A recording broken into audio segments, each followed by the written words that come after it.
Hello all, this is doctor Amya Vandana Shetty. రీసెంట్గా జరిగిన ఒక సినారియో అయితే మీకు చెప్దాం అనుకుంటున్నాను. ఒక ప్రెగ్నెంట్ లేడీ ఆల్మోస్ట్ 34 వీక్స్, తనకి బ్లీడింగ్ అవుతున్నా సరే తను దాన్ని వాళ్ళ రిలేటివ్ సజెషన్స్ తీసుకుని ఇంట్లోనే ఉండిపోయింది. వాళ్ళ రిలేటివ్ అది నార్మల్ అని చెప్పిందంట. 8 hours తర్వాత తన హాస్పిటల్కి వచ్చింది with severe bleeding. Emergency section చేశాము. బేబీ సివియర్ ఫీటల్ డిస్ట్రెస్తో ఉండే బేబీని ఎన్ఐసీలో పెట్టాల్సి వచ్చింది.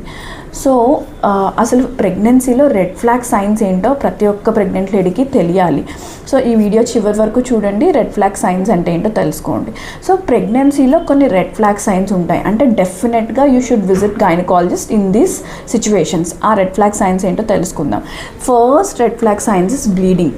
బ్లీడింగ్ ప్రెగ్నెన్సీలో ఎప్పుడైనా కంపల్సరీ డాక్టర్ని కలవాలి. మీరు ఇగ్నోర్ చేయొద్దు. మినిమల్ బ్లీడింగ్ అయినా హెవీ బ్లీడింగ్ అయినా, bleeding in pregnancy is not at all normal. అలా బ్లీడింగ్ కనిపిస్తే కనుక డాక్టర్ని వెంటనే కలవండి. Second red flag sign is leaking of amniotic fluid. ఉమ్మనీరు కనుక లీక్ అవుతుంది అని డౌట్ ఉన్నా సరే మస్ట్ అండ్ ష్యూర్గా డాక్టర్ని విజిట్ చేయాలి. కన్ఫర్మ్ చేసుకోవాలి ఎగ్జామినేషన్తో అది ఉమ్మనీరా లేకపోతే వైట్ డిశ్చార్జ్ అనేది. సో లీకింగ్ ఉన్నా కంపల్సరీ డాక్టర్ని విజిట్ చేయాలి. Third red flag sign is severe pain abdomen. మీకు చాలా ఎక్కువ విపరీతంగా కడుపు నొప్పి వస్తుంది ప్రెగ్నెన్సీలో అంటే డాక్టర్ని కలవాలి.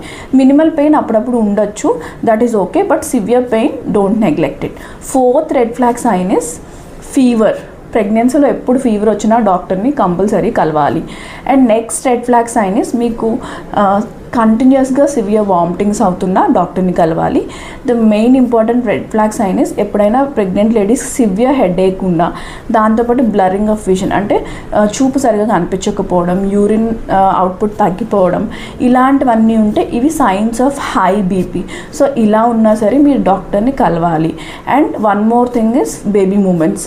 బేబీ మూమెంట్స్ కూడా మీకు కంటిన్యూస్గా ఒక 10 to 12 hours అసలు తెలియలేదంటే డాక్టర్ని కలవండి. మేము ప్రతి విజిట్లో అందరికీ చెప్తూనే ఉంటాం, బ్లీడింగ్, లీకింగ్, పెయిన్ అబ్డమన్ ఉంటే డాక్టర్ని కలవాలి.